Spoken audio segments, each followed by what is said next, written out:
থাক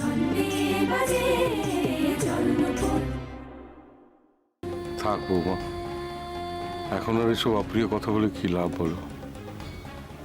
ও যখন চলেই যাচ্ছে।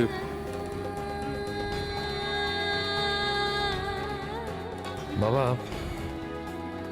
আমি তোমাকে একটা কথা বলি। দেখো বাবা, ভূমি তো এবারই বউ। লাল চলে গেছে বলে আমরা তো ওকে জোর করে বাড়ি থেকে বার করে দিতে পারি না।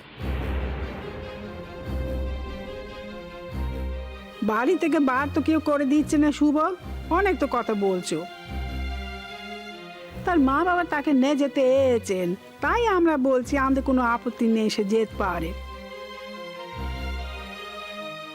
লাল তো বড় বৌমার ছেলে, বড় বৌমা তার মা, তার কষ্টখানা তো সবার থেকে বেশি, তাই না? সে তো তাই জন্য ভুলতে পারে না।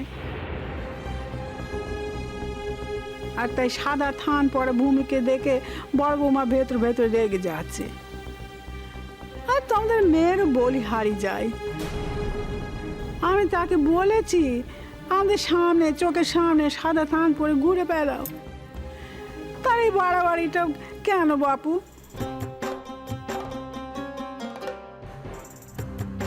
সত্যি তো, ও যদি চোখের সামনে সারাক্ষণ এই পোশাক পরে ঘুরে বেড়ায়, তাহলে আমাদের যে প্রতি মুহূর্তে লালের কথা মনে পড়ে যায়।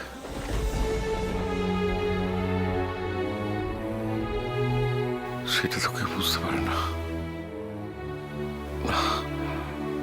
তোমরা ওকে কটা দিনের জন্য নিয়েই যাও।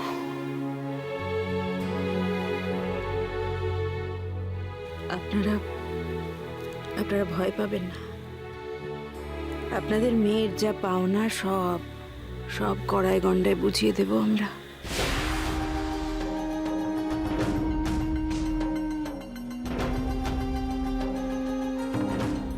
অবশ্য ও নিজেই বুঝে নেবে, আমাদের বোঝানোর দরকার হবে না।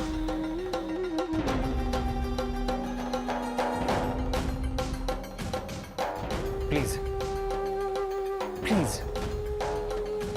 আপনি কিন্তু ভূমিকে অসম্মান করতে গিয়ে এবার আমাদেরও অসম্মান করছেন।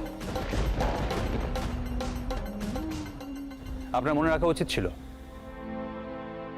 মেয়ের সম্পত্তির অংশ নিয়ে বাবা মা হিসেবে আমাদের মাথা ঘামানোর কোনো দরকার নেই। কথাটা হয়তো এখানে বলা ঠিক হবে না, কিন্তু আপনি ভয়ের কথা বললেন কি না, তাই না বলেও পারছি না।